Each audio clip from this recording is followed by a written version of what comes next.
سڵاوتان لەبێت. ئەگەرچی دووری نێوان ڤەنزوێلا و عێراق و هەرێمی کوردستان نزیکەی 12,000 کیلۆمەترە، بەڵام دۆسینە و جۆرێک لە نزیکایەتی و پەیوەندی لە نێوان هەردوولادا دروست کردووە.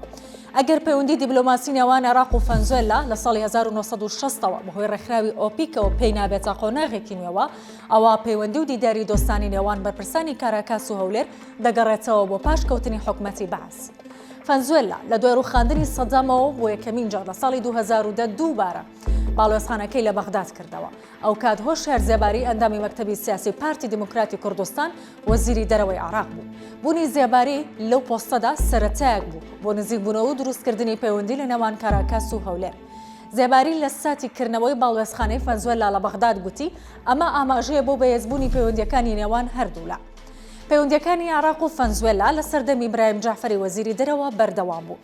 جعفەری لە ساڵی 2016دا بۆ بەژاریکردن لە لوتکەی وڵاتانی بێلایەن سەردانی کاراکاسی کرد.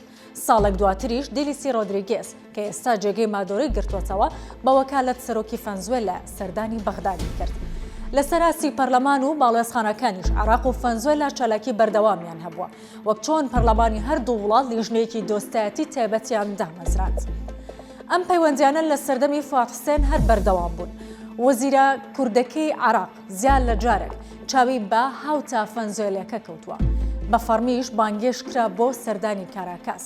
تەوری سەرەکی کۆبوونەوە و پەیوەندیەکانی تەوری سەرەکی کۆبوونەوە و پەیوەندیە تەلەفۆنەکانی فواد حوسێن و وەزیری دەرەوە واتە وەزیری دەرەوەی ڤەنزوێلا دۆستەی نەوت و وزە بووە.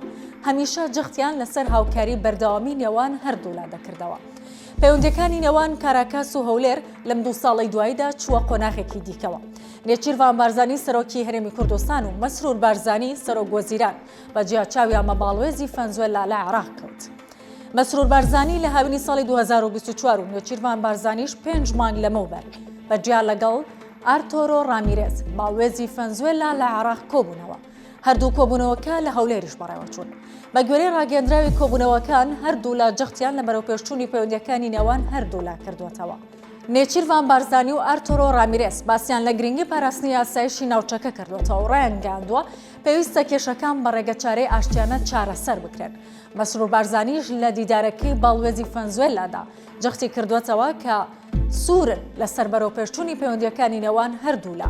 باڵوێزی ڤەنزوێلا پەیامی نیکۆلاس مادۆرۆی سەرۆکی وڵاتەکەی گەیاندووەتە مەسرور بارزانی و پێی گوتووە مادۆرۆ خوازیێرە پەیوەندیەکانی نێوانیان بەهێزتر بکەن و لە بوارەکانی وزە و بازرگانی و وەبەرهێنان و کشتوکاڵ و گەشتیاریدا هاوکاری یەکتر بکەن.